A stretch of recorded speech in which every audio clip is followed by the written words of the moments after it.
All right, buddy. So I appreciate you coming by. Of This course. is my podcast, Socks on and Off. As you can tell, with all the Yeah. lights and the glamour. It's and- beautiful lights. Thank you, and the red carpet. Yes. Not yet, obviously.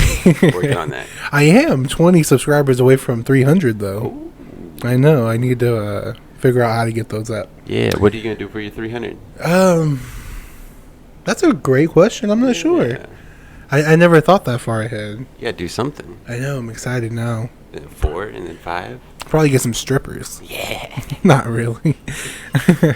All right, bud. So, we talk a lot, and we talk about a lot of things that are interesting. More importantly, things that are interesting about ourselves. Mm-hmm. So, I guess we can go that route, and then we'll just go wherever the path takes us. You can get comfortable. You can sit up. Whatever makes you feel better. We do have blunts, of course. Yes. Okay, I was about to say, I got this guy. What pissed me off about this is I bought it, and it works, but sometimes it just doesn't, as you can see. But yes, man, so once we get started, just tell me about yourself, who you are, where you're from, Okay. all that fun shit. Well, my name's Jesse. I'm 19 years old. I like to say I'm from Sallisaw, Oklahoma, but I'm a little bit just from Oklahoma. Okay. I've traveled a lot as a kid, not by choice, but mom moved around a lot. Yeah. So, do you remember Sallisaw at all, or were you just born there and then? I was born here in Tulsa, actually. Oh, okay. I just spent most of my time there. Mm. Most of my middle school area. So when I hear people talk about Oklahoma in general, and they talk about not the big cities like Broken Arrow, Tulsa, Oklahoma City, I don't know what the fuck everybody else does in these little parts of Oklahoma. So what was your main activity to do in Sallisaw? Because I was talking to this guy at the dispensary. And he was like, yeah, all we did was fish and be in the mud and shit. I'm like, oh my goodness. You described it pretty good, honestly. As a kid, I'd just go outside, and usually it was basketball, playing on big old hills and mud and pushing each other around. Yeah. No, I mean, to me, that's actually fun. Not now, since I'm older, but back then, because I was born in an age where, like, technology was just starting to find its legs. We still had the computer with the big butt. I didn't know what MySpace was. No. I was in elementary school at that time. But yeah, so I mean, just being outside, especially I grew up with like 3 different apartments in the neighborhood. Mm-hmm. So we always had people to play with, kids to play with. But yeah, basketball, all that fun stuff. So moving around, what was that like? Just on a stability standpoint, because I know you get rooted somewhere, you find friends, and then you just up and leave. Yeah, just up and out of there.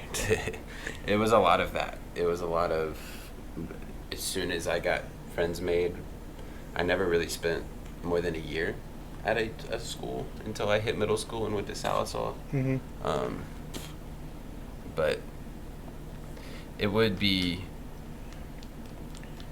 a little bit more stable with 2 parents as well, but it was just mom, so she was just dragging me around. For sure. Was it just you at that time? Yeah. Okay. I do have a brother and sister, but they're 11 and 14 years older than me. Oh, damn. Yeah. Damn. Yeah. They're. How old's your mom? My mom is probably 52 right now. Okay. She's out in Muskogee. Yeah. Well, we'll get to that when we cross that point. You were saying it would have been easier with 2 parents. So not having a father there, what difficulty did that bring in your life? A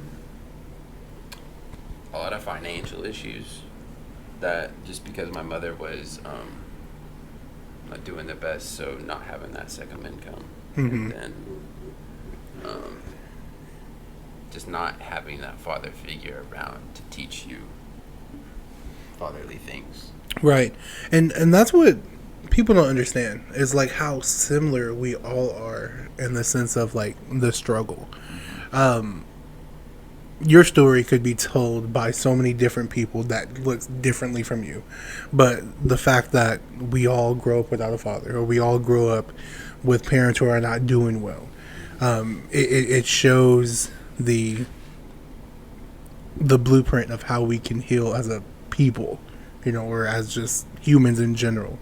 Understanding those differences, understanding that the hurt that the hurt is more common than looking alike. Like Definitely. I told you, me and my brothers look nothing alike, but we all feel hurt the same. We all do things that are similar in different ways.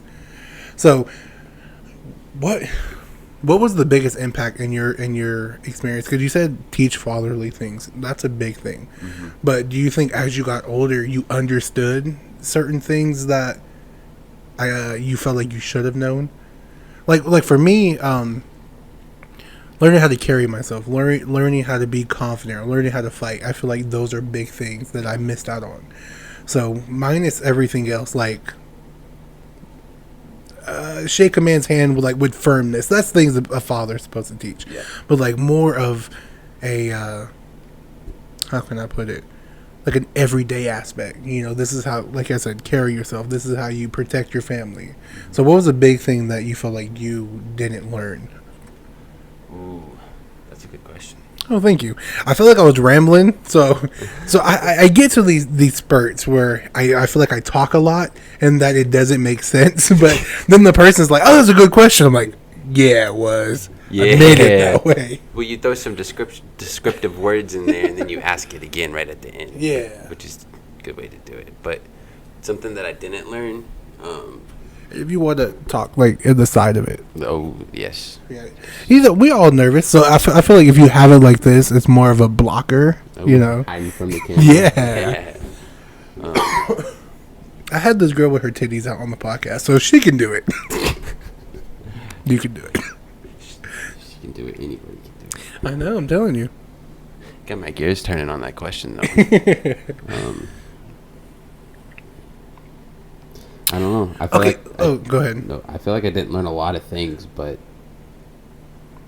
I don't know what I could have learned. Does that make sense? That makes sense. The known unknown. Like I knew I could have learned some shit, but I don't know what I could have learned. Yeah. Okay, so with me, to make it a little easier, as a father, I didn't know how important it is to be gentle to your son, to teach that feminine side, because with my son, he already sees me as a man, as a father, different from his mother, but I don't want him to see me as a tyrant. So he needs to understand that dad gets aggressive when he has to, but this is not all that a man should be. So when he gets older, he shows that vulnerability.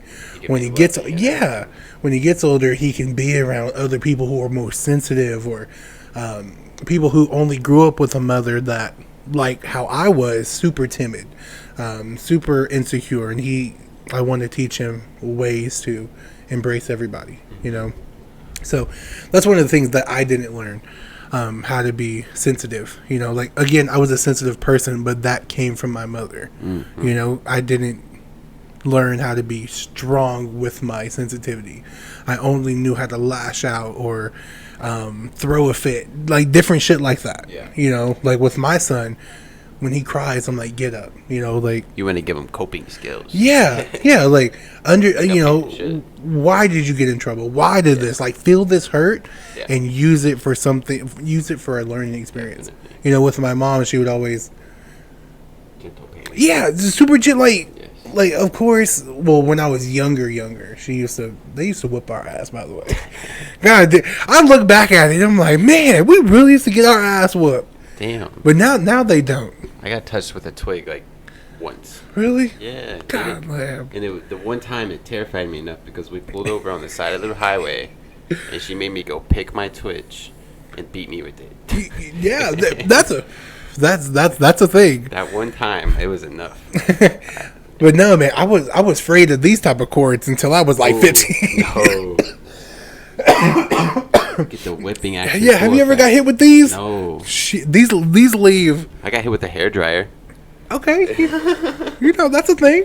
At church camp. Church camp.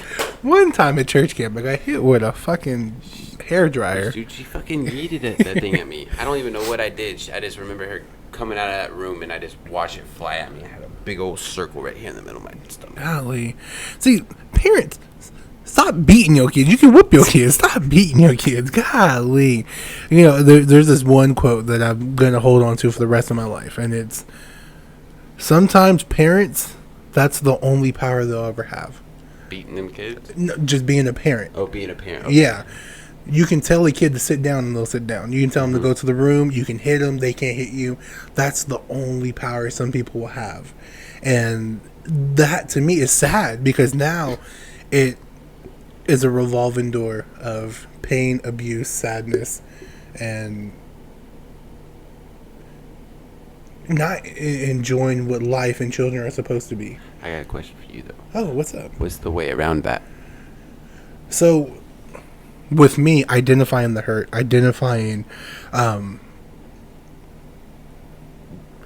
putting your, okay, so with me, I had to put myself in the position of a little boy again. What did I not like when I was a kid? What scared me as a kid? And I repeat some of the actions that my father and mother did in the sense of lashing out or getting upset or just certain things. I don't hit my son with cords or anything. Little whoopings, though? Yeah, of course he gets whoopings, but what is different and what I didn't get. And this is the thing. So you have to understand.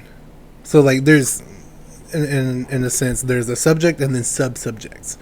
So with me as a kid, the subject was always, when I got in trouble, this is what happened. The sub-subjects that I do with my son is he gets in trouble. Now I'm telling him why. Now I'm, comforting him. Mm-hmm. Like, you're okay.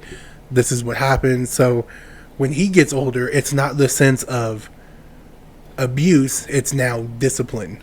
He knows the cause and the effect. Exactly. So again, you have to identify what you didn't like as a child. Look at what I never can understand, even to this day, is how you can hit your child and look them in the face and not feel nothing. Like, when I whip my son and he cries, I get upset with myself because I'm like, he doesn't understand now. And his little heart's broken, but I've been that little boy that felt that sadness. Mm-hmm. So it's like, I don't want to be that way, but I think it's the same thing that snaps in serial killers. Just something snaps in them, and then just no emotion. They can just do whatever they want. Yeah, and that's what some people don't understand is like trauma and how trauma can affect people. Yeah, people so differently. Like I remember this time back in elementary school, me and my cousin were going to Nevada to visit some family. Mm-hmm. And my dad didn't see me off. Like, he wasn't there when I was about to get on the plane. Ooh. But he wrote a letter explaining why he is the father that he is.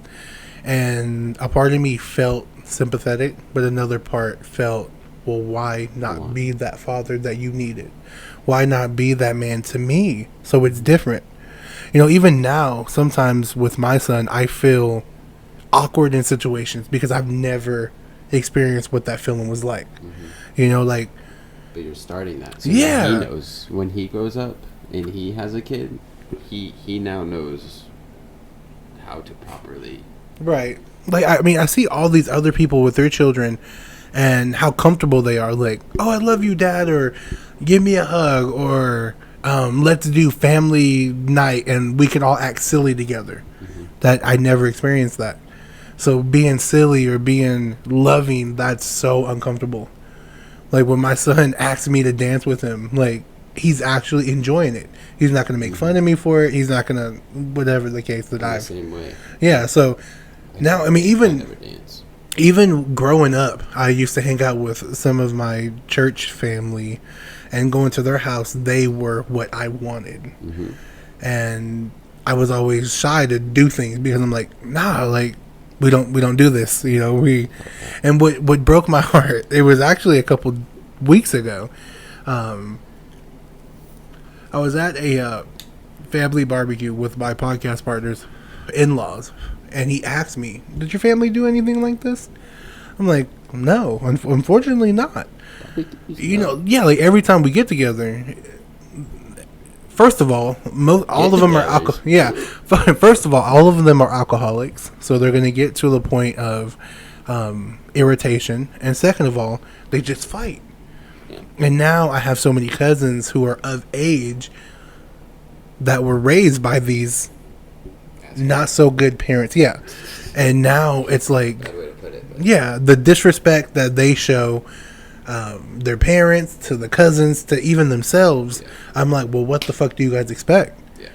You know, so going back to your question, like to answer it more, what can you do to stop that revolving door? Walk out. Regardless if it's regardless if it's in the building or outside the building, now you're not in that constant, okay, what am I do? What am I do? If you fall backwards, okay, what can I do to get back into the building? If I'm in the building, do whatever you were going to do. Mm-hmm. You know, like with me, I had to step out of the building because again, I was almost 500 pounds, unemployed, me and my son's mom constantly arguing. And that's what I saw my dad do. So now I had to be like, okay, let me evaluate everything that I want to be and then be that.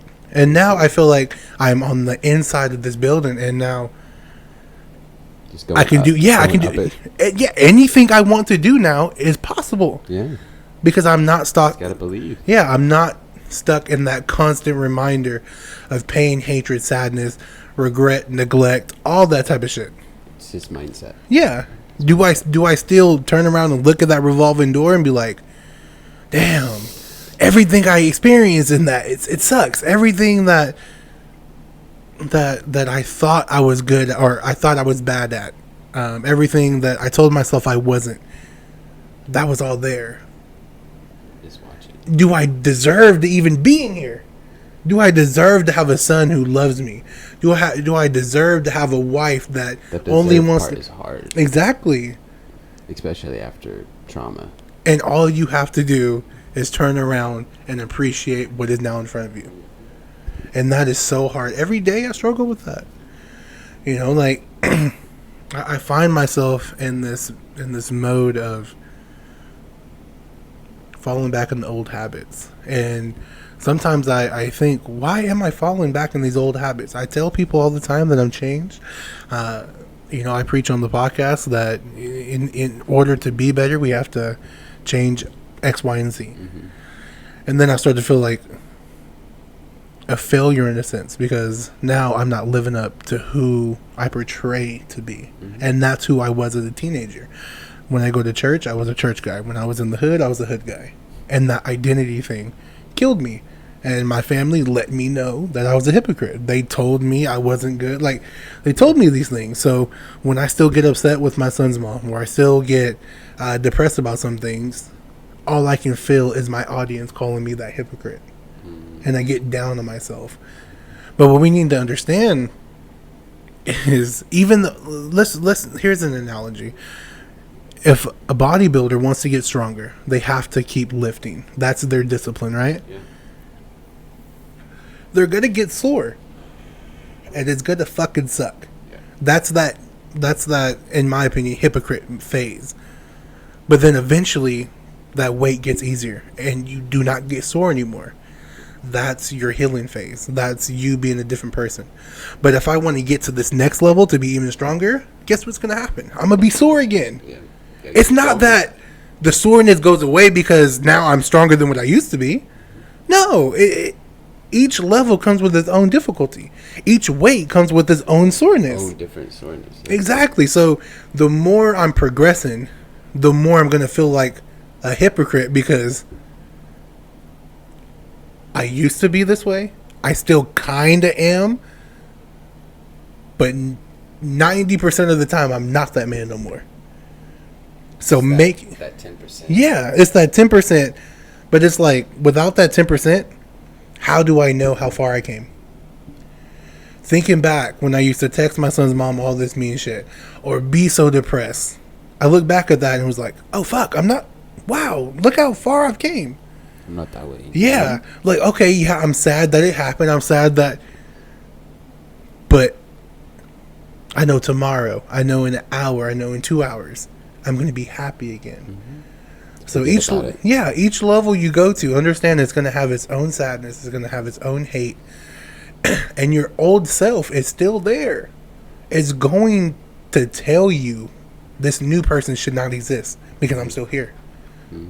Okay, you're still here, but you're in the back. You're in the basement. You're locked away. Sometimes I can hear your voice when nobody else is here. Little guy. Yeah. Of course, in an empty house, I'm going to hear your call. But when I start filling people back in, or I start, playing good music, I don't hear you no more. So that's my big thing. And growing up with a mother who was alcoholic, a father who was in and out, that's the shit that now I have to take and grow from it. I'm not going to be an alcoholic. I'm going to be present. And when you tell yourself you are going to do something, 60% of the time you're going to follow through with it. Yeah. That's why I put all my hurt and all my feelings on here, so these people can keep me accountable. If I know it or not. People probably don't even watch all my the video all the way through. You'd be surprised. People watch it all the way through. I hope so. Play it in the car, just driving down the road, at work, doing whatever they need to do. Yeah. They'll at least listen to it all the way through.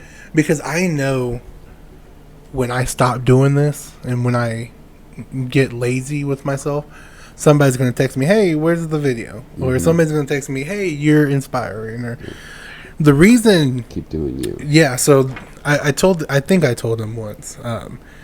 But in this phase of being unemployed, this guy that gave me the anime website, he texted me out of the blue, hey, man, I hope you're still doing comedy. You and this other girl were so funny, just out of the blue. And I was like... You think I was funny? Like you was thinking about me? Like that's the shit, because I don't feel. Yeah, it's like. In that point, I felt important, and feeling important now put me on a path of. Should I feel important? Yeah, I mean, should I feel? Of course, because in that time I was still not the man I needed to be, but it also made me feel like, how many other people can think about me in a positive way? How many other people can use my words and be like, well, here's a quote I heard from Julian, instead of exactly. Yeah. So it's like, well, let me see how far this can go. Yeah. And then just video after, or even in comedy, I did a couple stand-ups, but that wasn't my jam for the longest. I'm more of an improv guy. Yeah. But when I first did my first podcast was with my son's mom. And that was your first one? Yeah. Oh, okay. It was my son.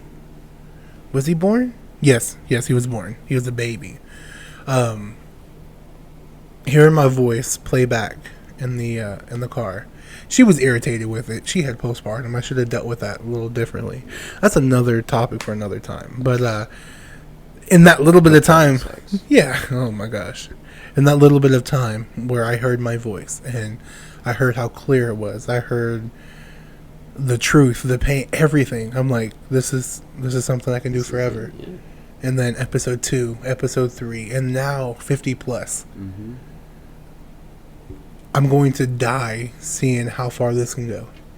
This is my only thing. All the way, buddy. Exactly. All the way. Because I know at any given time it can go somewhere. Mm-hmm. And I've already had so many people tell me how good I am at this, or how whatever. You know what you need to do? What's up? Get some bitches in here. Yes. Some bitches, yes. Golly. But TikTok clips.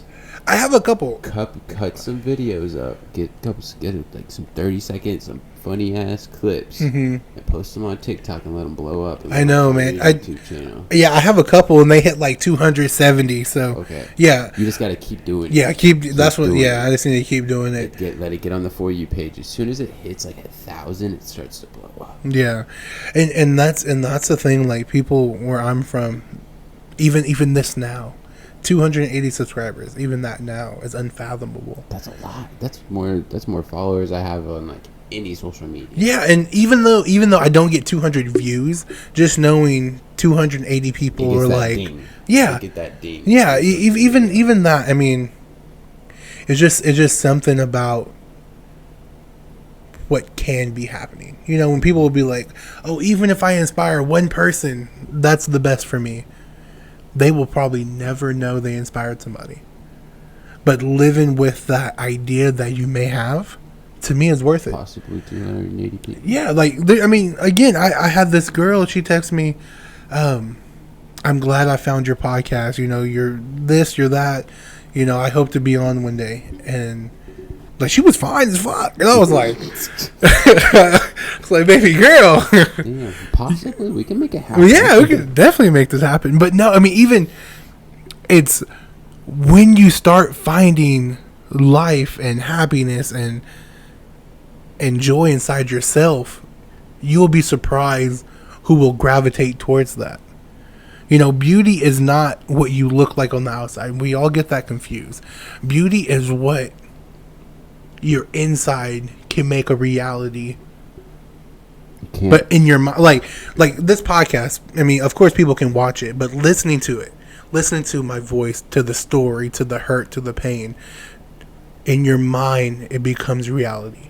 You can start painting shit. You can start, like, I don't know. I mean, when I was talking with my podcast partner on the other podcast, I was like, yeah, comic books is like a movie, but like in still, like for a movie for your mind, because you can see the characters, but you have to imagine them going from one transition to the next. You have to, you know, and that's what I feel like. That's why I like Harry Potter books. Yeah, and that's what I feel like podcasting is to me. I want to have a way for people to escape reality, but still hear reality. Like music, you hear the pain, you hear the struggle, you hear, but at that moment, all else, everything else doesn't even matter, because you're so focused into the story they're telling. So that's music's great for driving. Oh, it's phenomenal. Yes. Sometimes I need to get into more music because I'm tired of listening to the same shit over and over again, but I don't know what to listen to. You just got That's the thing. Get on like Pandora stations and just put your favorite song on and then let it go through. Yeah, I need to. I'm gonna put this one out. Yeah. But yes, so back to where we were at and the things that we didn't get as children from our fathers. Okay. We were both raised by our mothers. What was that like for you? Of course, the struggle of money and finance and maybe even love was difficult, but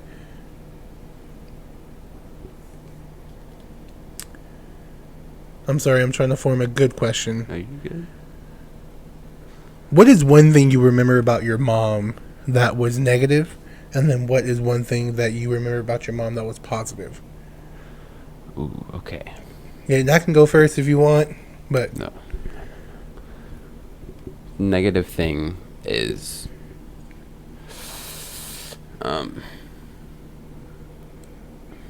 probably the addiction. Mm-hmm.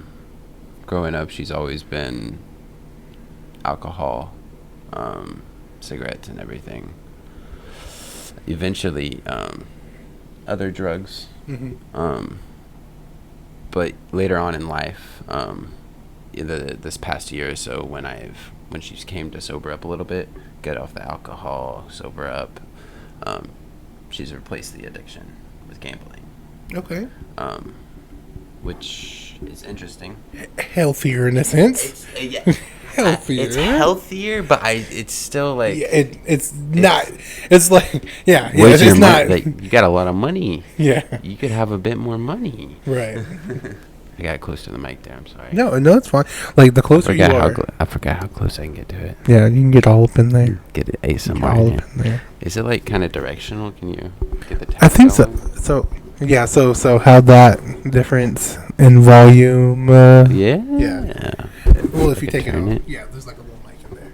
Yeah. Sorry, guys, this was a little inspirational, not inspirational, but educational thing. Yes.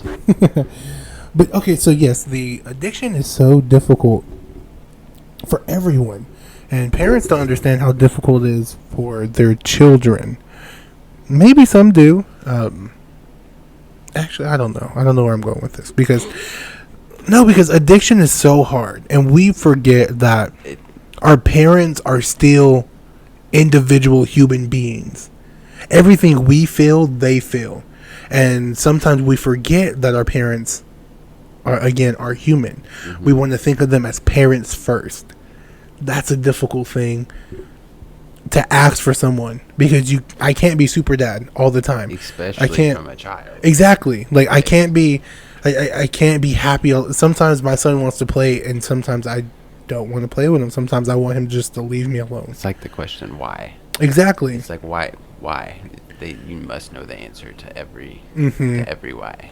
Yeah, and that's what I'm scared of now. Now that my son's getting older, he's going to be 4 in February, and 4 through 5, like, he's going to start understanding shit, and those wives are going to be like, well, you're a parent, and then, like, or you're my dad, then you should have to.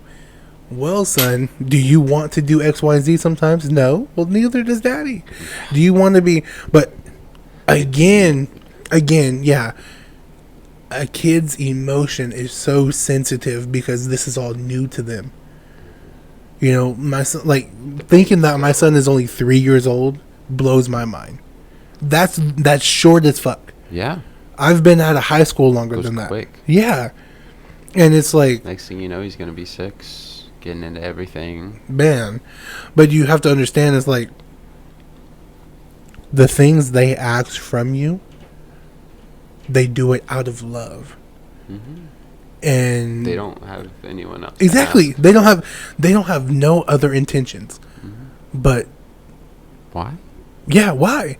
But when they see their parents struggle with addiction, then that, what did I say? The motives start to become, like, different. Sometimes they'll ask a question, and it's because they don't want you to go back to the drug, or hey, hang out with me, because they know you're about to do something different. And now it's not really enjoyable anymore. It's more of a chore to make sure you protect your parent, make sure you do X, Y, and Z, because you don't know what type of person you're getting out of it. Yeah, she always had me. I was around her a lot more, not really when she was using, but she always had me doing stuff for her, like getting her water, getting her food, hanging out in her room, getting her clothes, doing nonsense. No, it's good. Yeah, I heard this story that this mom wanted her daughter to hide her cigarettes from her and beat her daughter up because she wouldn't, like, when she got that urge to smoke. And the daughter was like, nah, you told me not to. And the mom, like, beat her up for it. And it's like, those right there, those are the moments where that's circles back to what I was coming from at the beginning. That's why I look at my mom and be like, why couldn't you kick that addiction? When you saw the fear in my eye because you were intoxicated, or when you said some mean shit and you blacked out and don't remember it, why can't you stop? That's the why I'm asking. Not the why are you struggling with this, or aren't you a parent, you should kick it. Like, no, it's what comes from it. You see it's hurting. Yeah, it'll be different. It'll be different if you get drunk and hurt yourself and just yourself. But now you're hurting us. Why can't you stop that? Why is the addiction stronger than your love for me? And that's what children feel. And when they grow up, it usually makes the arguments worse too. Yeah. But that's the thing, is, like, again, we look at our parents as parents, but we need to look at them as individuals. But now we have to start looking at them as a teenager, a kid. What did they go through? You know, when I read that letter that my dad put, he was like, yeah, I haven't had my dad. My mom wasn't there. And I was like, yeah, I can't imagine your mom being a crackhead and your dad not being there. I can't imagine growing up in California in the hood, and I can't imagine that. And that must have sucked. You must have felt alone. You must have felt hurt. I'm sorry. But shouldn't I be enough? Shouldn't I feel that emptiness that was inside of you as a kid? With my son, things that I do with him, playing catch, playing. Sometimes I imagine myself as a little boy. Because now I'm experiencing what that feeling could have felt like. And now I'm going to continue having that feeling. Because now I have the power to do so. Have the satisfaction. Exactly. You know, even with my parents, I have the power to go and talk to them. I have the power to have the relationship with them. Because when they're gone, I don't want the guilt of what I could have done on my head. Sometimes the biggest fuck you to your parents is loving them how they should have loved you. And sometimes that is the biggest accomplishment you could feel and the biggest disgrace they can ever feel. And that's what I'm doing with my parents and also my son's mom. Of course, I'm nice, huh? That's a little hard. See, if I loved my mom all the way, it would. She's the type of person to take advantage. It's to take and then just keep taking. Yeah. And then take. But see, and that's and not in a sense of like giving the money or do. It's I'm gonna text you even though you don't text back. I'm going to see you. I'm not going to give you nothing because that's what, as adults, draw the line with your parents. Because that was the hardest thing for me to.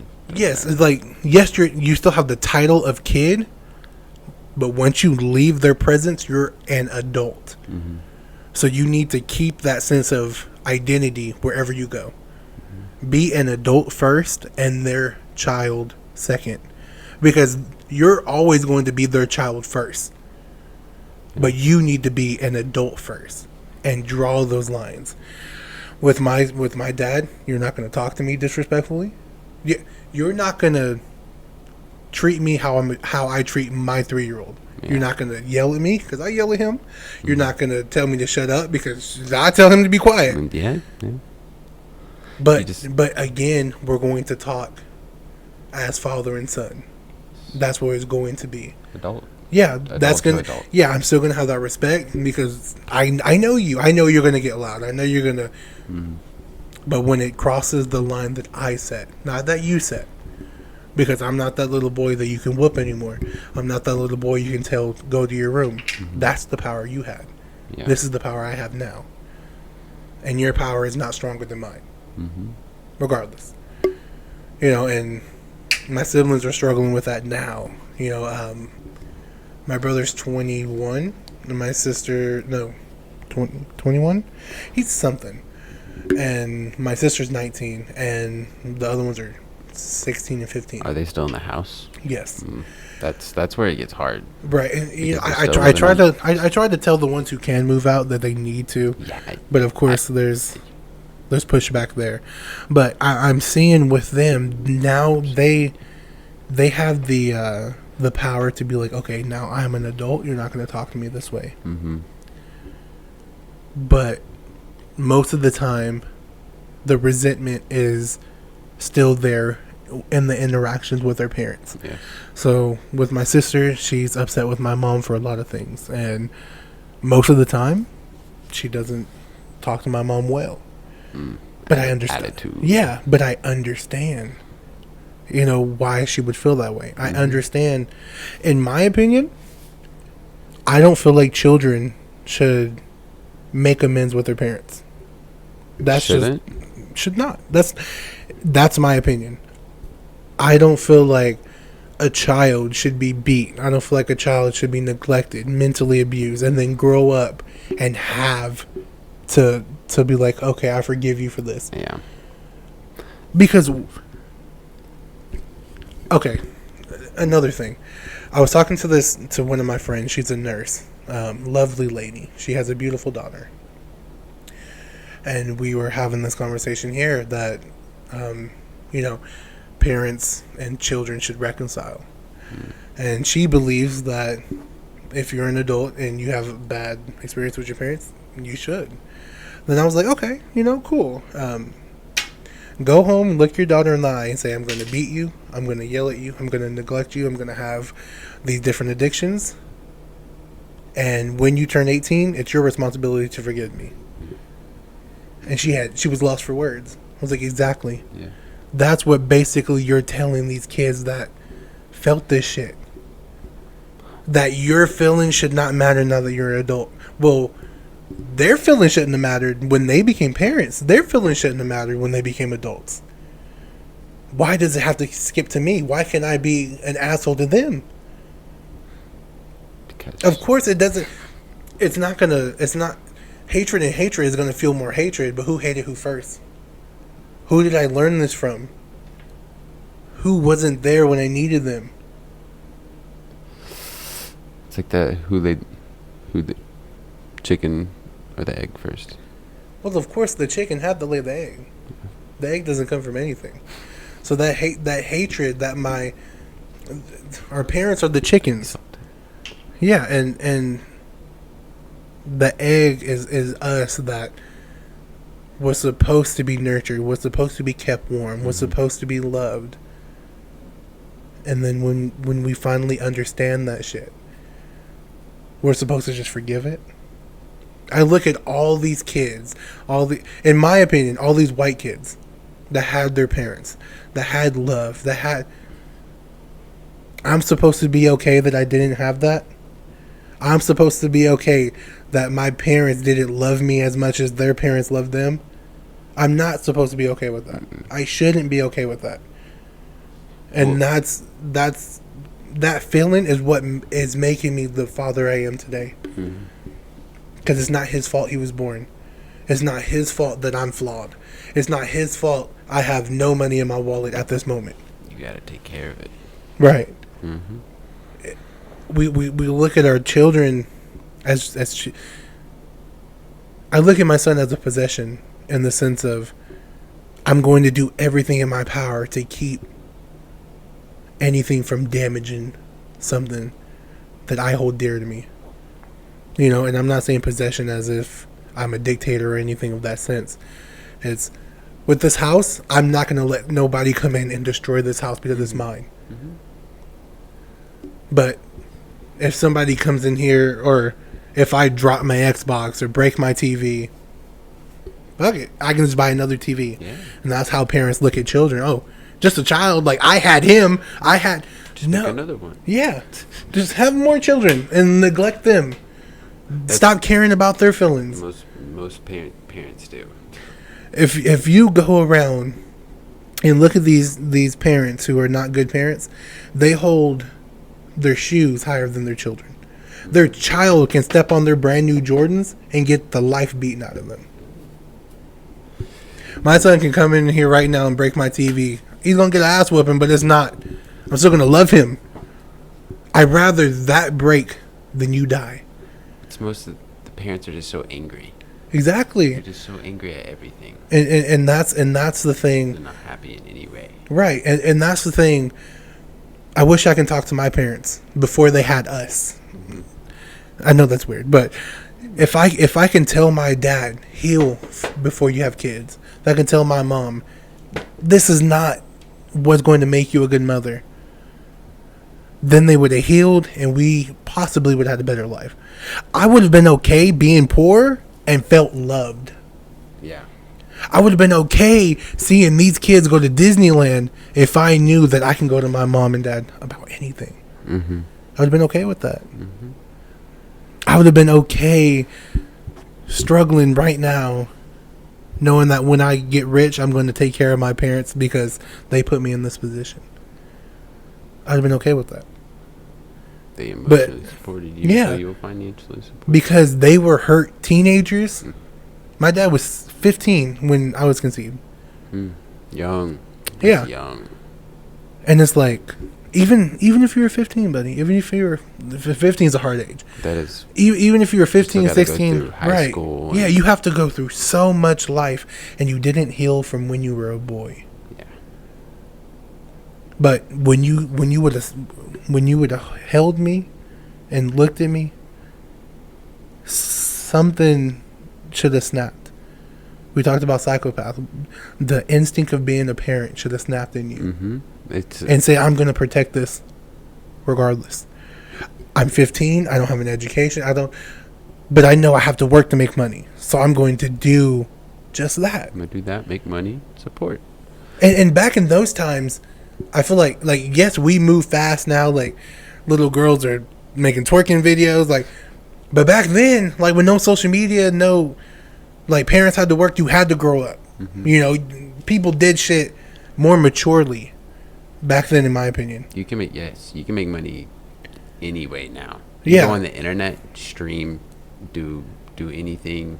Oh my god. Yeah, I mean, it's easier now, but I feel like they were more prepared to take on the world than we are. Mm-hmm. Well, you had to go outside to make money. Exactly. No matter what, you had to go outside to make money. And now you just didn't heal and grow, and you lived as a kid while having a kid, and that didn't work. Now that you're an adult, you my dad and his brothers do the same shit they did when they were teenagers. And they combined, they probably all have like 20 kids. My dad has 7, his brother has 5, and the other one has probably not 20, but like 18, 17, like a lot. A lot of kids. A lot of kids. And you didn't learn. My dad is, some of the conversations he said, or some of the things he says to my brothers, they have autism, by the way. I'm like, yo, I have to go. Like, because I feel what they are going through because I've gone through that. Mm-hmm. They're probably not mentally able to understand, but that makes it worse. Because with my experience with people with autism, they love so hard and they feel emotion so deeply.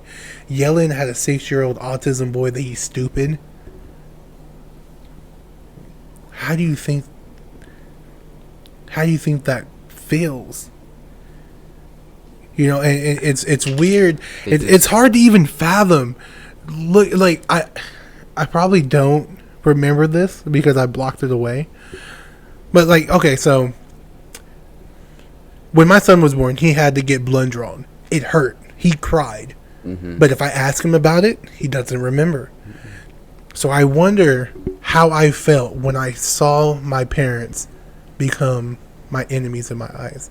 When that glass of hero was broken. When I found out how magic worked. How did I feel? Now I feel resentment, but what was deeper than that resentment? Ooh. And it has to be like shattering. Yes, heart shattering. Your heart. Like if we like finding out who the tooth fairy is.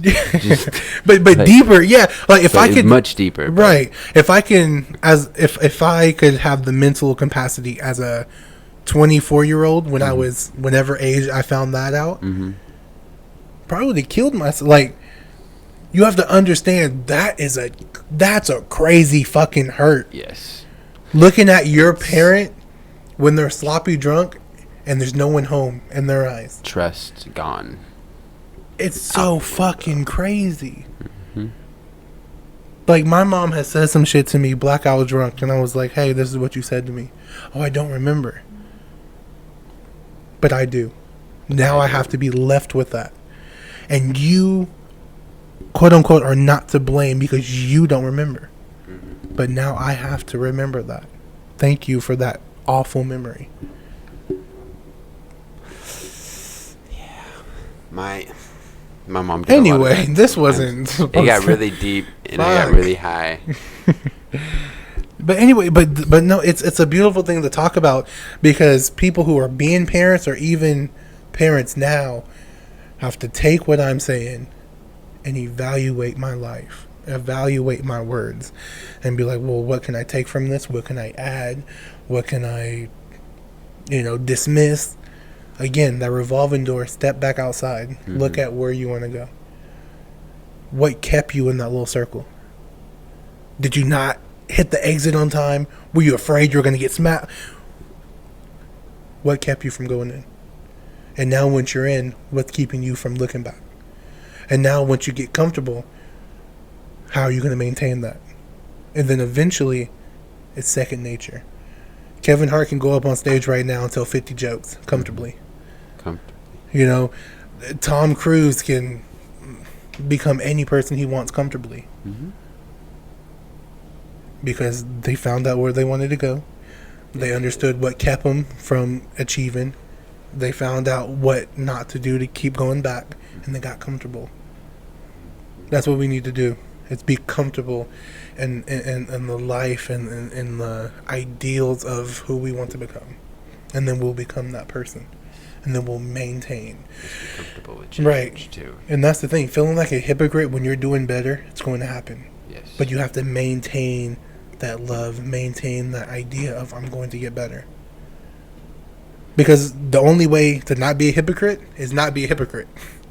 It's the only thing. Just stop. Just stop right now. Cold turkey. Stop texting your baby mama, Julian.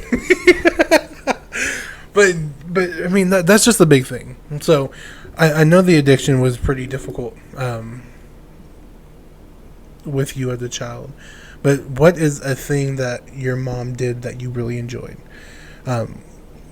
Because with my mom, damn, what, dude? Wow. That's a question. Can I answer that question? I love my mom dearly. I love my mom dearly. But I don't really remember what she used to do that made me feel loved or safe. Let's just pass that question. She fed you? Yeah. Wow. Yes, I got fat. Thank you, Mom. It was delicious. Oh. That's a hard question. Oh, my gosh. I hope you don't see this. I love you dearly. It's just sometimes I block out my childhood, and I can't remember. Mine. Therapist never helped me. Well, anyway, now that you are a man now, you grew up. And in my opinion, you've done a lot of things that somebody my age, somebody 30, has not done yet. Where do you think that sense of maturity came from? Is that the lack of leadership you had, or was that just a sense of, okay, no, I had nobody there for me, then I'm going to be there for me? Yeah, exactly. So it's the motivation to... I don't want what my mom has. I want better. I want to show them what they can have. Show them that it's possible. Because if they do have history with their parents, I didn't know much about my mom's mom, my mom's dad, or anything. But if it's the same history or whatnot, then I want to show them that it doesn't repeat. Yeah. Where do you think that comes from? Like, when we see this break the chain or break the cycle, I know people my age who are ending up how their parents ended up. And now their children are going to have to break the cycle. But I know people like me and you who are breaking the cycle now. Where do you think that comes from? Let's say the chosen one to break a cycle, to be better. How do you think that just forms in somebody? Do you think it's fate? Do you think it's luck? Where do you think that comes from? Do you feel like you have main character energy? Now I do, yes. Because again, I know where this can take me. I know that I am the leader of this house. I know that if I go out and something's happened, I can protect. Like, yes, I do. I think it is kind of a fate kind of thing. Kind of a energy, a sort. I don't know. Yeah. Well, I mean, on Jujutsu Kaisen, this guy had strong powers. He had, or not, I mean, even Jujutsu, he was stronger than normal people. Just a 1 out of 1,000. But have you seen Bleach? I have not. Well, I've only seen like a couple episodes, but there's the main character. He has like strong whatever energy for just a random person. So just like people like that is just born. But I mean, it's just so odd, like that it factor. Like, how does that happen? Because fate is, to me, fate is an odd thing. Sometimes I don't know why I overthink and I think about different scenarios. Like sometimes I turn left, I'm like, what would my life be like if I turned right? Yeah. You know, it's like, is there somewhere out there that I did turn right? Or is it just something I chose and every second ends is now recorded? There was no, what if there was always a, which one you're going to choose. And once you choose, that possibility is gone. Yeah.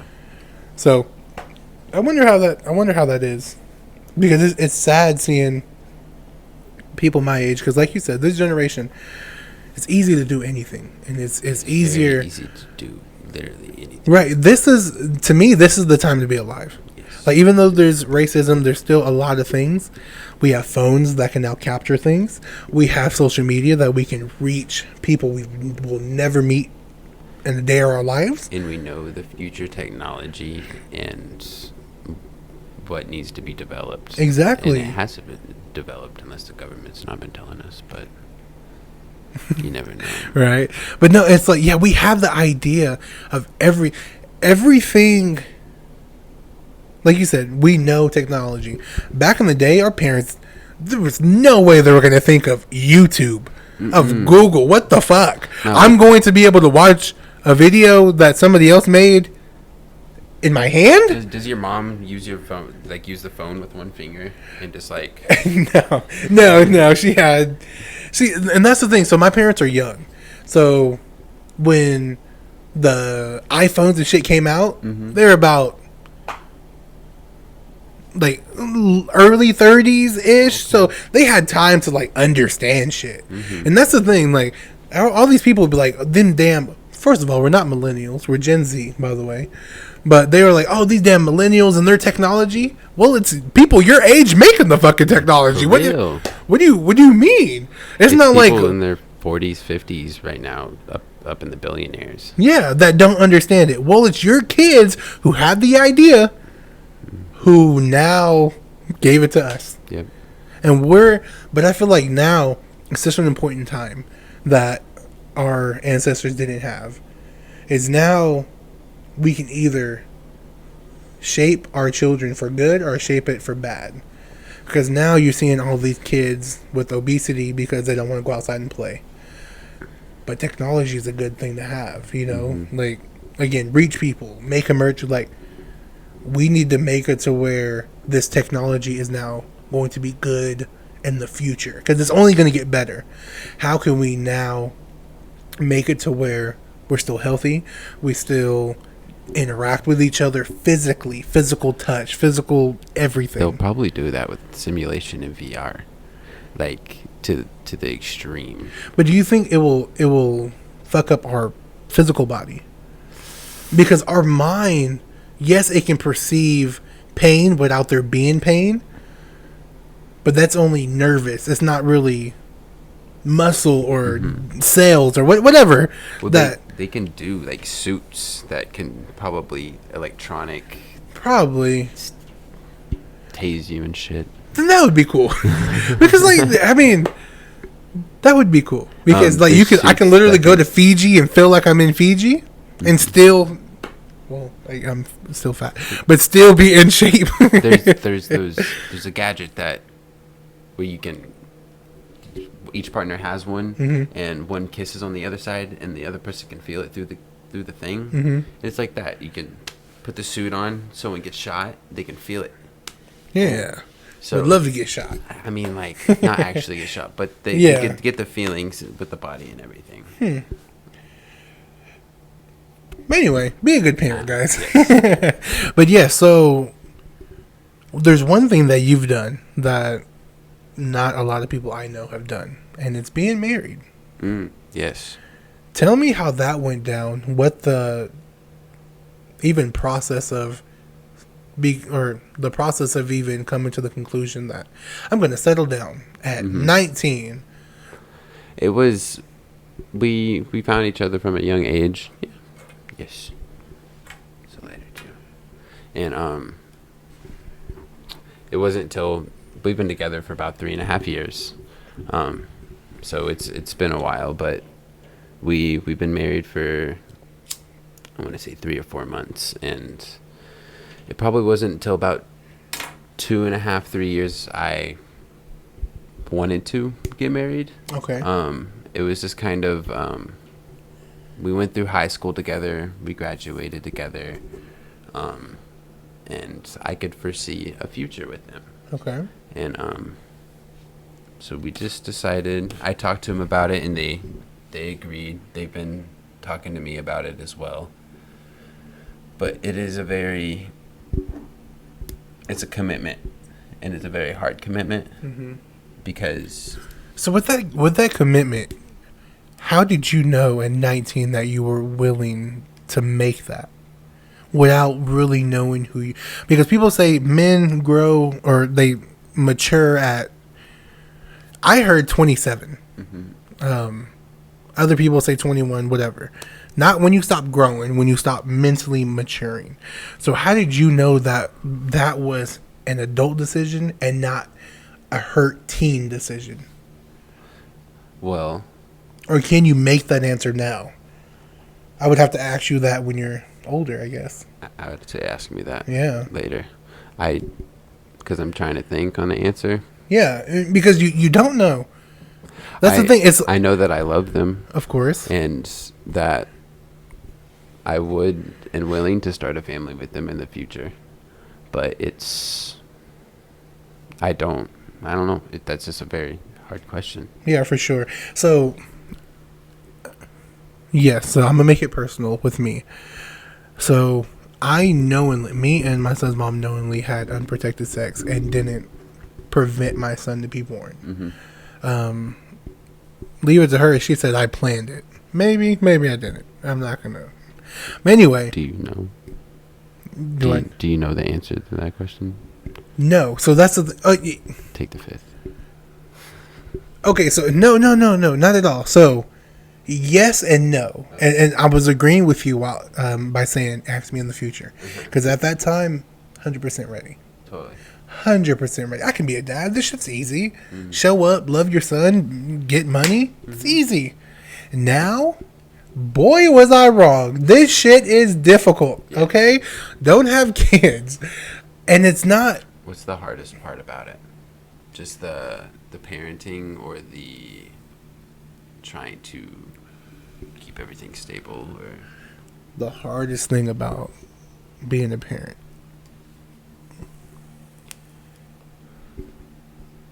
Sorry, making the gears turn. No, not at all. Because I have different answers, but to me, and that's what I said earlier, my son's starting to get older. He's going to start seeing Julian. He's not going to see Daddy anymore. He's going to see my flaws because he's going to get older. He's going to know, oh, this is bad. This is this. He's going to start having questions. And I'm afraid he's going to see me as I saw my parents. So the biggest thing about being a parent is keeping the facade of being a superhero. And when that time comes that facade has to go away, that's probably going to be one of the most difficult things in my life. When he starts to question, Dad, why'd you yell at me? Or why did you get so angry when I did? I'm human, son. I'm sorry. You know, back in the day, you used to think, I don't know, whatever you used to think. But I'm human, son. I fuck up. You know, and second thing about being a parent is protecting them from outside things, protecting them from things you can't control. We'll get into this a little bit later, but for me, I want to raise my son to be heterosexual. I don't feel like any person should judge me on feeling that way, because I will never judge another person for having to raising their children. But what I'm going to do is teach my child to love everybody equally, right? But he's going to go outside. He's going to look on the internet. Oh, what is this pride parade? What is this? What is a transgender? What is... And to me, that's scary, because I don't know, like, or personally, but I know they go through so much confusion. I know they go through so much hate from other ignorant people. I don't want him to go through that. He'll probably be heterosexual. He'll probably never choose that life. but I know what comes with him getting older. I know what comes with him learning from different people, and that's scary to me. Yes. Because now, the superhero can come in. I'll be like, fuck. And my son will be like, fuck. I'm like, no, do not say that. You know, X, Y, and Z. He's going to be like, okay, cool. Daddy said not to say it.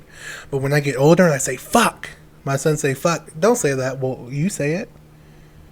I can't just say, well, I'm your dad. That's not a valid answer. If the cop pulls you over and say, I'm giving you a ticket, why? Well, I'm a police officer. No, you're going to want more of an explanation. Yes. So those two things come hand in hand. Me becoming Julian in his eyes, and outside things and things that I do. So those are the most scariest things to me as a parent. Okay. Fantastic answer. Thank you. But going back to what we said about the L's and the B's and the G's and the Q's, you refer to your wife as they and them. Correct. You said something to me that was the most inspiring thing, and I don't think you even meant for it to be inspiring. It was before you were getting married, before you even said, will you marry? It was something. And I think it was a conversation with your partner going by they, them. Mm-hmm. And I was like, dude, how you feel about it? You know, like your things. And you said, I love them more than who they want to identify as. And to me, that blew my whole world up. Because when I was your age and with my son's mom, I should have loved her for who she was. I shouldn't have gave her an ultimatum to stop smoking weed or be with me. I shouldn't have took friends. I should have loved her for who she was. But I wanted to love her for who she could be. And that was a hypocrite like me. Want to go to church or want to do this, want to do that. And I want to say I appreciate you for those words, because now I can start loving people for who they are and not who I want them to be. So, how is that transition for you? Now switching up your vocabulary, switching up the things that you think about, because I'm pretty sure when we all were younger, we said the F word. We said other things. Well, I wouldn't say everybody, but it's just things that was normal. But now we understand how hurtful it is. Yes. But sometimes kids just say words too.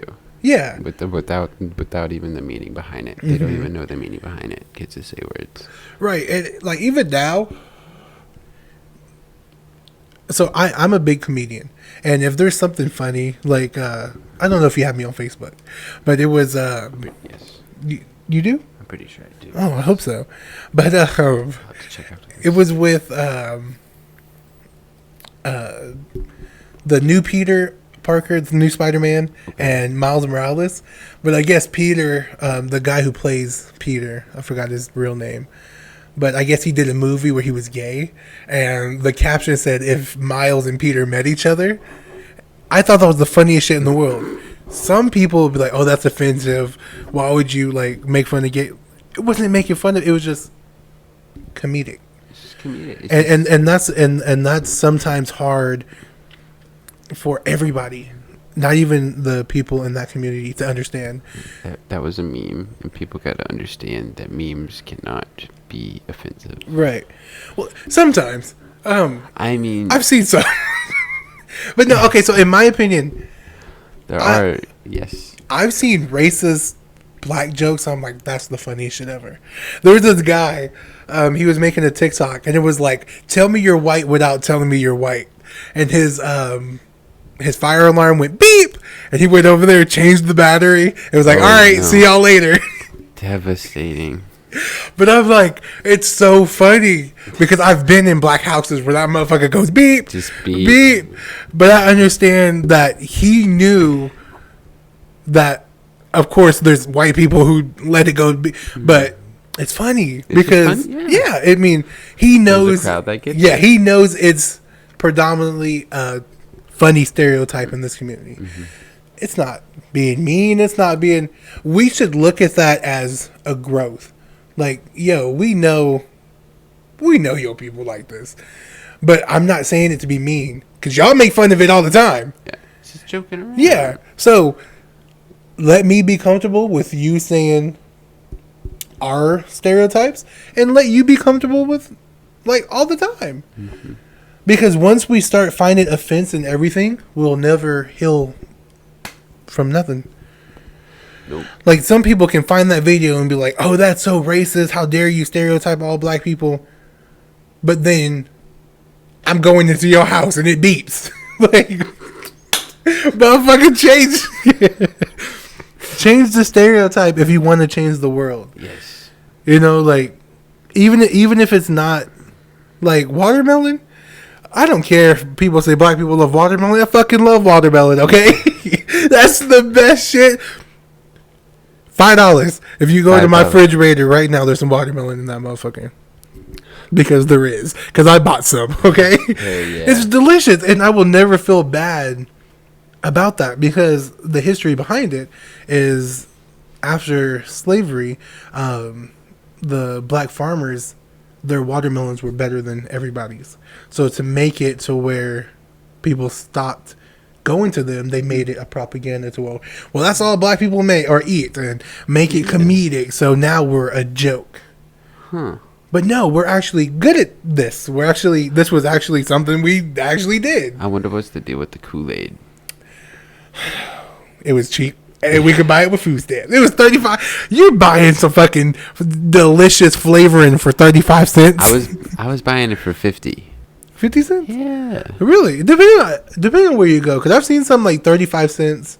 Okay. I think I've seen some for a quarter, maybe. What? I think. Okay. But no, it's just stuff like that. It's sometimes that's all we had. And now that's all we're known for. Because, like, white people, they have a stereotype of having businesses. They have a stereotype of having nice houses. When people be like, where we're going to go trick-or-treat? Oh, the white people houses? Knowing damn well there's a lot of other people who live there, too, but that's what we associate them with. That's what I do, too, on Halloween. Yeah. We go trick-or-treat. We're going to go to the big houses. So I'm saying, houses. I don't care who's behind that door. Give me a Snicker. Give me that full size. Right. Because I'll fight you. You don't like me when I'm not hungry or when I am hungry. You know the fucking Snicker slogan. They don't pay me. Oh, no. But yes, man. I mean, maybe if you have a Snickers right here on every podcast, you could eventually get a good sponsorship going. Hopefully it'll just make me hungry. Have you seen that Vine or the TikTok was like day 1 without masturbating, day 2 back to day 1 without masturbating? Yes. That's what it would be with the Snicker. It was like, this is my second Snicker. Yes. Each day it's just a different Snicker with a different saying on it. Yeah, like, dude, we know that's a different one. No, that's the right one. But yeah, so loving them more than who they want to be. Was that something that was easier for you to accept because you knew what that hate and neglect felt like? I knew what the hate and neglect felt like as well, but because it doesn't change the person really. Yeah, it's just how they want to be identified, and most of the time it's how they want to be perceived as well. But so what is that? And that's why I want to have conversations with these type of people, because I really want to understand the thought process. You know, I love everybody equally. I don't think people should be killed because of who they. That blows my mind. Is you care who I fuck? That's so weird, right? Yeah. But we also care about what color you like or what politician you like. Why do we see these people as I don't know what word. Why do we see these people as Republican and not John? Why do we see these people as Bloods and Crips and not people. Henry and why don't we see them as people anymore? Yes. Because it divides people. It divides and conquers. But why are we so comfortable with being divided? It's so weird, right? Knowing damn well if an alien came down right now, let's just say I was gay and you was a person who didn't like gay people. An alien come down and kill both of us right now. Mm-hmm. Sock us both for the face. Damn. The one punch. Bah. But that's the thing. We all die. We're all going to end up in the ground together. Yeah.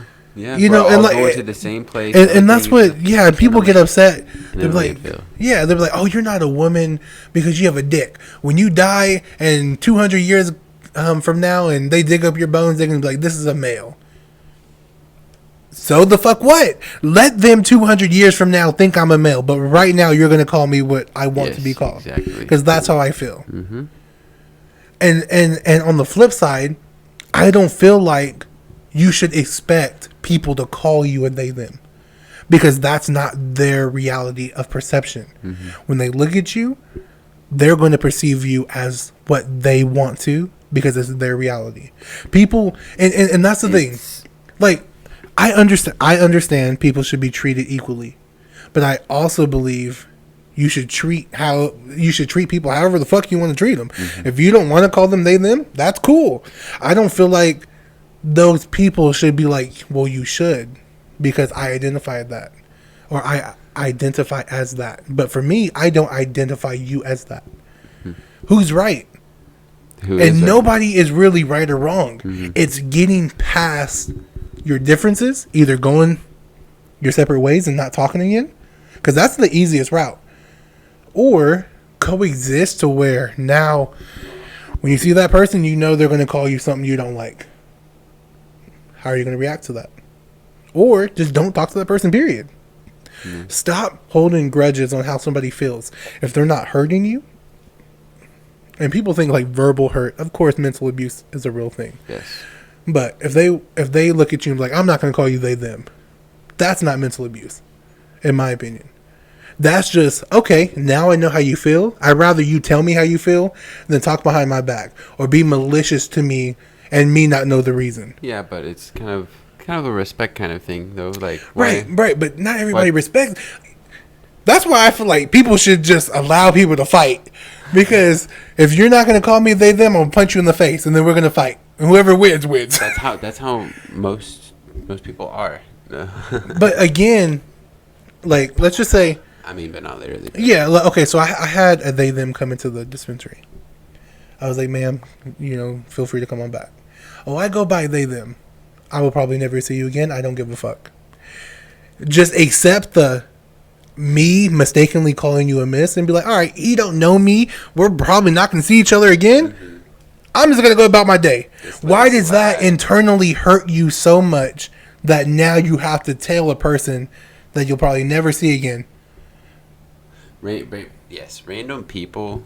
Right. Yes, because like if I people, but with people you care about and you talk to every day. For sure, that should be a respect thing. Yes. But for a person you'll probably never see a day, you flick off people on the highway all the fucking time. You don't care how that's going to make them feel. Exactly.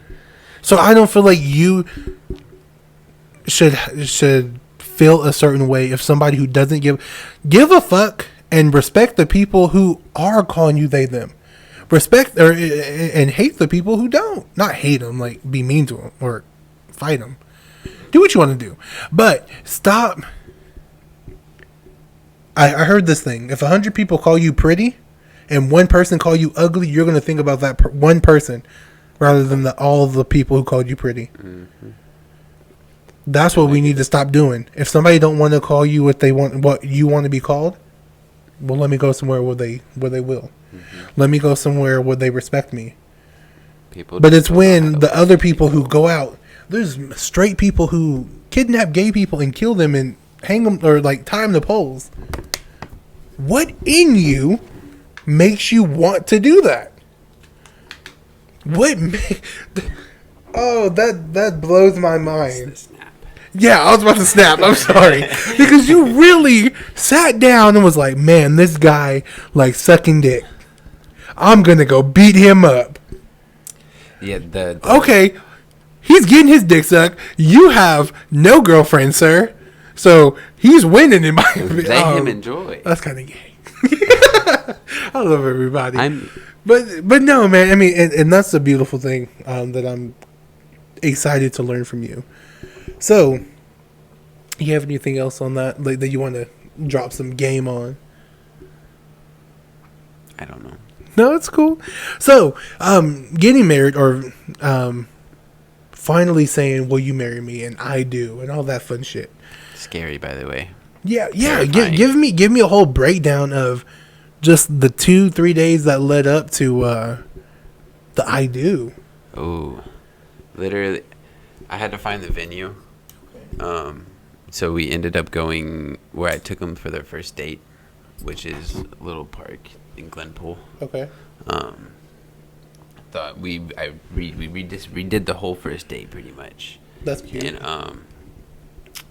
I ended up, I knew a couple of weeks in advance because I had to plan it a little bit because I ended up doing it for 2/22/2022. Okay. That's when we got engaged. That's gangster. Yes, all twos. So, did your wife know that you were going to propose? Or are you getting to that? No, I kept it a secret. Okay, cool. My bad. I just love stories. I ended up keeping it a secret. Somehow, I think they kind of knew by the time we got there, and they we were both dressed, and they just I was really cleaned up. And this is not him. They were like, "What's going on here? You don't wear this jacket." Are we meeting my real parents? I thought I knew my real parents. But I did have my my old boss set up in the bushes pretty much. Okay. Just waiting to take pictures, and then she just came out of nowhere and started taking pictures. Oh man, I forgot how long ago that boss is not a boss anymore, because I thought you were talking about Melting Pot. I was like, it is Melting Pot boss. Oh, okay. I thought you were talking about the other boss who took your wedding pictures. That one. That's the one that took. Mm-hmm. The one who worked at Dutch? Mm-mm. Oh, that wasn't her? The one that took my wedding pictures is the one that works at the Melting Pot. Oh, my bad. I swear I thought it was the one who worked at Dutch. Mm-mm. Oh, she took the actual after the wedding. Oh, gotcha. Okay, never mind. My apologies. We were engaged for over a year. Oh, okay. We were engaged for a long time. That makes sense. We waited for a while, and then we were gonna do a wedding and everything, and we had a venue. We were gonna do it at the Coffee Grinder. Oh, dope. Coffee Grinder plug. Go get your coffee. But we were gonna do it over there, but we just decided to save the money, and we're gonna save it for the honeymoon, and we're gonna go. We just went down to the courthouse. Okay. We told I don't know, maybe 10 people. Yeah. And they just went down to the courthouse, and then lady from Dutch took my pictures. Okay. Well, when you looked into Clarissa, that's her name, right? Calissa. When you looked into Calissa's eyes, before you said "I do," what was going on in your mind? Did you see the future? Did you see what did you see? Because to me, that is the goal: is to look at the person and see the rest of my life with them. Because when I die, I want the same eyes I'm looking to now. Mm-hmm. I want to see that for the last thing, or I want them to see mine for the last. Yes. So what was that like for you? It's this very. It's a hard question too. It is a hard question because, again, guys, you have to understand, he's 19. There's a whole lot. I'll be 25. To me, how the fuck did I get this old? I was your age yesterday. Okay, that's all I'm fucking saying. Time flies. There was a time where I could wake up when I want to and not hear "Daddy, I'm hungry." Mm-hmm. I was 16 yesterday. And we were talking about I know. Yeah. Fuck. But yes, what was it? That's a lot of life to live.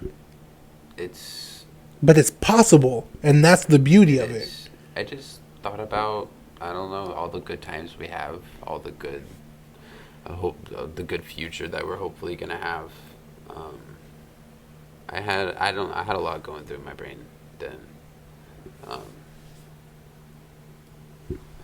A lot about the future. They really want kids, and trying to wait on the kids, but as you should, because what people don't understand is you can have baby fever to the max. But there's nothing better than being prepared and having baby fever. And what people watch this and be like, you can't be prepared to have a kid. Yes, you can. You can be financially prepared, because if you can pay your rent 2 times, you'll be okay. That having a vehicle, a person, yes, and then 2 months worth of rent in the savings account. That is financial stability. Yes, because people, my son, I don't ask me the last cool thing about my son. No, if you look over there, he plays with all those toys equally, right? Why does he need more? Yeah. He spills food on his shirt. Why is he needing a $50 shirt? And I can just go to Walmart and get him one for $10. I can get him multiple ones for $10. You feel me? Yeah. And that's the mindset that people don't understand. It's, you want to do more for your child when you don't have to. Mm-hmm. Just be mommy and daddy. Stop trying to make your child have Jordans when in 3 months, now you're going to have to give those to another little boy. The kids go so fast. So fucking There's no fast. point for them fancy ass I don't clothes. understand it. They literally 3 months for some Calvin Klein size 4. Have you seen those little Jordans that they spend like $400 on? Yeah, ridiculous. Literally, My son, so we had this big ass onesie, and I was like, man, I can't wait till he gets that size and fits the onesie. He used to be so small. He would die if I put him in that right now. He would suffocate. That boy is big as hell. Yes, but it's a cute onesie, though. It's a very cute onesie. Now you have to keep it for your next child. No. But yeah, man, I mean, it's just, it's beautiful to want to have kids. Not everybody can have kids.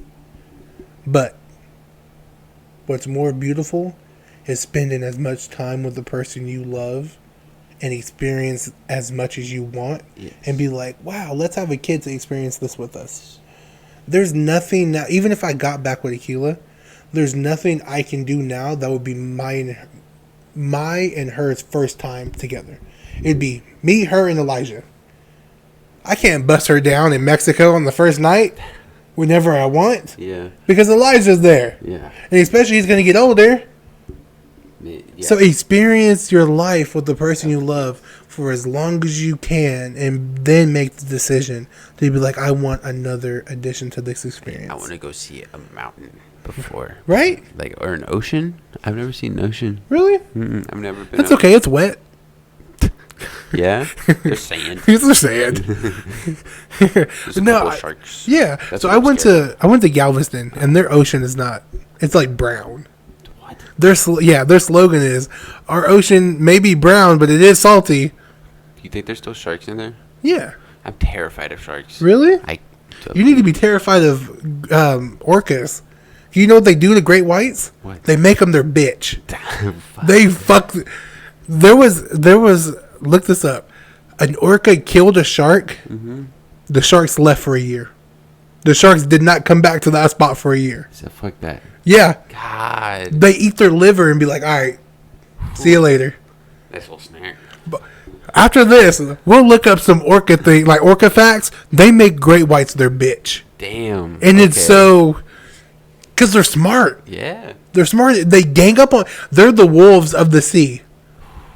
They communicate and be like, all right, I'm about to slap this man over here. You come up from the top, eat his butt. Like, just different things like that. What do they use? Do they use Echo? Yeah. Yeah. Oh my God. Imagine if they wanted.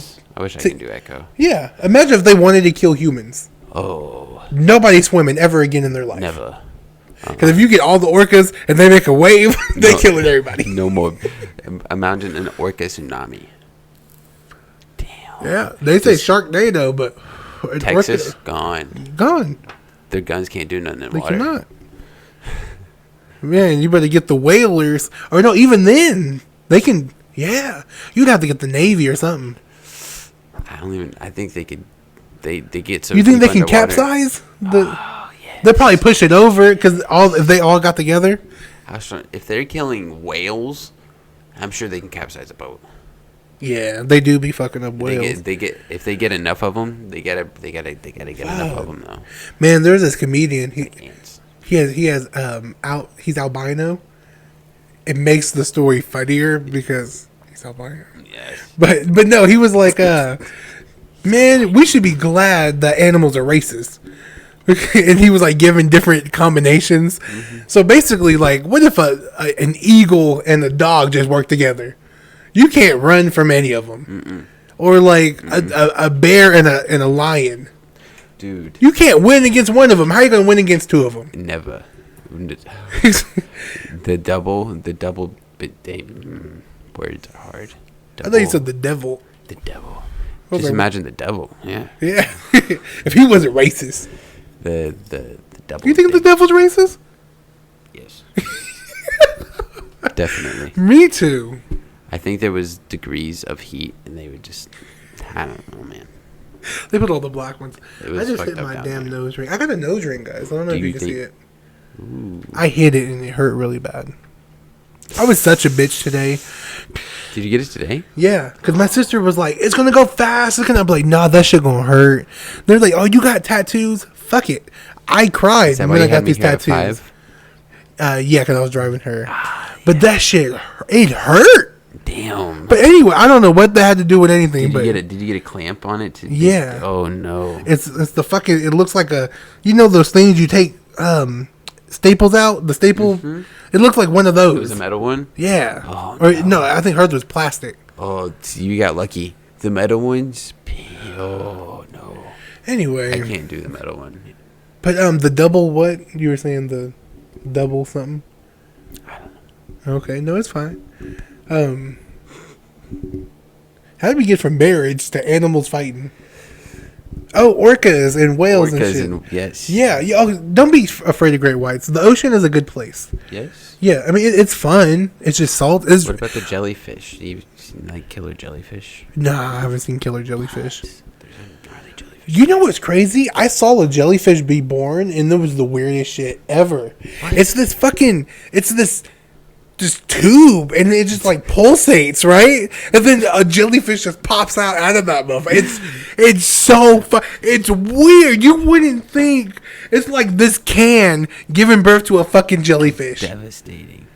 Oh my god. It would blow your mind. Is it a video? There's a video. Oh. There's a We'll get the video here after. we can. We have so many things. Love after. your family. Got homework. Love yourself. No, but I know. I really appreciate you coming on. I feel like this was a very meantful. I think meantful. Like this was meant to happen, because even though and it also shows different degrees of life experience. Because there's some questions at 19 that you couldn't answer that I can, but there's some things that at 19 that you know that I don't know. So that's the thing. Knowledge and experience are two different things. A lot of people can know a lot of things, but the experience in life is not there. You can have a person that's 50 years old, 60, 70, experience a lot, but know jack shit. Yes. So I think this was beautiful to get perspective. Thank you for having me on. Oh, for sure, man. Anytime. I didn't talk much, but I know. I really did feel like I talked a lot. I'm gonna rewatch this video, and I'm gonna learn so much. Yeah, for sure. And if you ever want, and even if we look back and be like, oh, maybe I have a rebuttal to what he said, or maybe I didn't like how he phrased this, or maybe even that is cool. I'm all for it. This is what I'm based in my future off of. This is what I'm basing This is everything. This Yeah, is work. this is work. This is beautiful work. If I though. can do this 24/7, I would. Yes. I mean, Like I have it's to not get work. up. I wouldn't declare it work. No, it's love. It is. Like I have to get up at seven It's art. o'clock tomorrow, and go to a job that I don't want to be at. I'll be there with you. Of course, my coworker, ladies and gentlemen. Yes. But if I had to wake up at 5 o'clock in the morning to go interview somebody, I'd be the happiest nigga at 5 o'clock in the morning. Yeah. Yeah. That's all I'm saying. Yeah. I just saw this video of this guy working minimum wage at this airport. People loved him. He had a nice family. He saw his life going nowhere. He hijacked a plane and ran into the ground. Dipped, huh? And that's what I don't want my life to be. Yeah. As a teenager, I hated working for people. My parents called it lazy. You know, I even thought it was lazy. You can't love. I actually got yourself. I got so big one time, standing up for a long time, hurt my ankle. And that's what stopped me from, I would quit because my ankle would hurt so bad. But anyway, I've never been the one that enjoyed clocking in or like can just do it. And this is something I can just do. Yes. That's good that you found something. I'm so fucking I think about my life without this. I'm like, I have no idea what I would do. If I didn't. And I really don't remember. The only thing I do remember is thinking to myself, Socks On or Off podcast. I'm going to name my podcast that one day. Why did I think about that? How old were you? I've been doing this for 2 years. How old am I? Like 20, 21? Okay. Yeah, I think 2021. There you go. Yeah, 20 or 21, not 2021. But yeah, it was so weird because I was working at Planet Fitness. How? You feel me? Working at Planet Fitness. Did you use the gym? Occasionally. But got fired because of slacking. In my opinion, I didn't think I was slacking off. But they were saying not clocking out, leaving the campus, or leaving because I worked overnight. But anyway, that's when my spurt of becoming unemployed for that year, I believe it was. And my life went downhill. And without this, probably would be 500 pounds. I probably wouldn't have a good relationship with my son. My girlfriend probably would have left me sooner. She did fuck somebody, so that hurt. That's never good. It's never good. But anyway, it's all jokes and laughs now. Yes. But yeah, I'm just glad that I'm the man that I am now. It sucks that I had to go through the pain. This takes trauma. Yeah, and people say, oh, the pain is the best thing that ever happened to me. If I could have gotten this knowledge without the pain, 100% I would have been like, fuck the pain. Fuck the pain. I tell people if I could have the same son, nothing changed, the same son, but when I was older, I would do it in a heartbeat. I would literally start him over from zero if he could be the same person and I can be more ahead in my life. In Just a heartbeat. be more financially prepared. ready. Yes. Even if he was born when I had 280 subscribers. If he was born when I lost 80 pounds. Hey, but he gets to watch you grow, though. Exactly. No, for sure. And now, and that's the thing. I believe everything happens for a reason. I was talking to my friend. I was like, man, I hate that I was a bad boyfriend. I hate I was this. I hate I was that. But what if my son had a heartbreak, a devastating one when he's older, and I've only been with his mom? How can I help him heal from that? Or if another little boy is like, hey, just be there. I don't want to keep being a hypocrite. Well, this is how I change. It's possible. Look what I got. Yes. Look, like you said, I want to show you it's possible. I want to give my son the blueprint and be like, this. How easy is it being a trust fund kid? I don't have to worry about working in high school. I don't have to worry about where my next meal is coming from. I can focus on being a doctor. I can focus on being a lawyer. And 90% of the time, they go on to do so. Yes. So how easy is it for my son to take my business that I'm going to build and be even better? Because now he's going to go to school and figure out how to do what I did from scratch. It's like McDonald's and Gordon Ramsay's hamburgers. That shit's delicious, but I will take that 100% of the time. So I want him to see, oh, okay, so bread, meat, cheese, all that shit. Well, I learned how to get this fine cheese or this really expensive meat. I'm going to make it like that. But better shit's going to come with this. Just come learn. Yeah. And that's all I want to do. When I die, I want him to be like, that's the best man I've ever known. So that's it for me, guys. Is that it from you, buddy? Yes, I think so. Well, from us to you all, may your pain be champagne. Deuces.